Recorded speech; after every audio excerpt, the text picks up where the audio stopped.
ದೇವನಹಳ್ಳಿ ತಾಲೂಕು ದಂಡಾಧಿಕಾರಿ ಅನಿಲ್ ಕುಮಾರ್ ಮೇಲೆ ಕೆಲ ಸಂಘಟನೆಗಳು ಎಲ್ಲಿಸಲ್ಲದ ಆರೋಪ ಮಾಡಿದ್ದಾರೆ ಎಂದು ರಾಜ್ಯ ಮಾನವ ಹಕ್ಕುಗಳ ಪ್ರಚಾರ ಸಮಿತಿ ರಾಜ್ಯಾಧ್ಯಕ್ಷ ಮಹೇಂದ್ರ ಕುಮಾರ್ ಅವರು ಆಕ್ರೋಶ ವ್ಯಕ್ತಪಡಿಸಿದ್ದಾರೆ. ಇನ್ನು ತಾಲೂಕು ದಂಡಾಧಿಕಾರಿ ಅನಿಲ್ ಕುಮಾರ್ ಸರಿಯಾದ ಸಮಯದಲ್ಲಿ ಕಚೇರಿಯಲ್ಲಿ ಲಭ್ಯವಿಲ್ಲ ಹಾಗೂ ಸರಿಯಾಗಿ ಸ್ಪಂದಿಸುವುದಿಲ್ಲ ಎಂಬ ಆರೋಪ ಸತ್ಯಕ್ಕೆ ದೂರವಾಗಿದೆ. ಅಧಿಕಾರಕ್ಕೆ ಬಂದ ನಂತರ ಇತ್ಯರ್ಥವಾಗದ ಕೇಸುಗಳು ಪೂರ್ಣಗೊಂಡಿದೆ.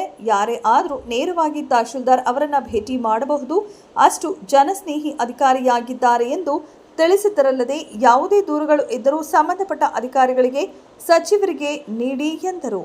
ಖಾಸಗಿ ವಾಹನಗಳಲ್ಲಿ ತಹಶೀಲ್ದಾರ್ ತಾಲೂಕಿಗೆ ಬರಲ್ಲ, ಅಂದರೆ ಸರಿಯಾಗಿ ಕೆಲಸ ಮಾಡಲ್ಲ ಅಂತ ಒಂದು ಆಪಾದನೆ ಮಾಡಿದ್ದಾರೆ.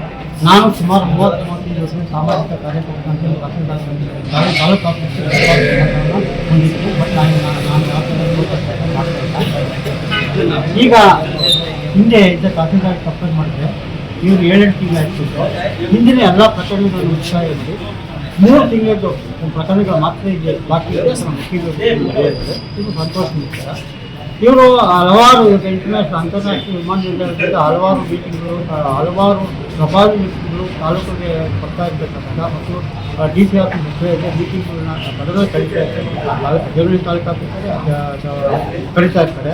ಆದ್ದರಿಂದ ಅವರು ಬೆಳಗ್ಗೆ ಹೋಗ್ತಿದ್ದ ಬಸ್ಸಿಗೆ ಹೋಗಿ ಅವತ್ತಿನ ಅವತ್ತು ಸಾರ್ವಜನಿಕರು ಈ ಖಾಸಗಿ ವಾಹಿನಿಯಲ್ಲಿ ಮಾಡಿರ್ತಕ್ಕಂಥ ಒಂದು ಅಪವಾದ ಇತ್ತು, ಅದು ಸುಳ್ಳು ಅಂತ ನಾನು ಮೈಂಡ್ ಬಗ್ಗೆ